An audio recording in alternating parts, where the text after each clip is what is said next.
ခုကတော့ကျွန်တော်အိုင်ကိုလာဖြောင်းနေတာပေါ့နော်အဲကိုလာရဲ့အလောကတော့အင်ဂျင်ဝိုင်ကအပူချင်ထိုင်းညှိပေးတာပေါ့နော်အင်ဂျင်ဝိုင်အေးခန့်ပေးတာပေါ့နော်ဒီကားတော့မကွဲခင်လဲတာပေါ့နော်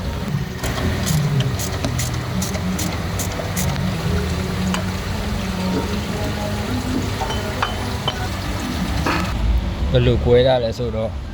ဒါရေလိုင်းဒါစီလိုင်းပေါ့နော်တက်တန်းကြတာလည်းမြတ်ထဲမှာရှိတဲ့ရေလိုင်းနဲ့စီလိုင်းကပေါက်ပြီးတော့စီးဝင်တာပေါ့တစ်ခုနဲ့တစ်ခုတကယ်လို့စီလိုင်းအင်ဂျင်ဝိုင်လည်းရေလိုင်းရောက်သွားရင်တော့ရေတိုင်ကီတို့ပါတို့ရောက်ပြီးအင်ဂျင်ဟီတဲနိုင်တာပေါ့ဘာဖြစ်လို့လဲဆိုတော့ရေနဲ့အင်ဂျင်ဝိုင်နဲ့ရောပြီးဆိုင်ကက်ဖြစ်ပြီးအေးခန့်စနေပြက်စီးနေတာပေါ့နော်ရေလိုင်းအင်ဂျင်ဝိုင်ရောတော့ရေနဲ့ပိတ်လေးလည်းဖုံပွားလာတာပေါ့နော်အင်ဂျင်ဝိုင်နဲ့ထိအနည်းဆုံးတော့ရေလိုင်းရောင်းရေတိုင်ကီလဲရတာပေါ့နော်ဒီလိုရေတွေကအင်ဂျင်ဝိုင်လိုင်းနဲ့ရောက်သွားရင်တော့အများပြအင်ဂျင်ပြက်စီးနေတာပေါ့နော်ကိုကချက်ဘရက်ကားပေါ့နော်ချက်ဘရက်ကားတော်တော်များများတော့ကွဲကြတာပေါ့နော်ဒါကြောင့်ဒီကားကီလိုနဲ့တိုင်းပဲရှိသေးတယ်ဒါကြောင့်လည်းလဲလိုက်တာပေါ့နော်တခြားဥရောပကားတော်တော်များများမှလည်းတွေ့ရတာပေါ့နော်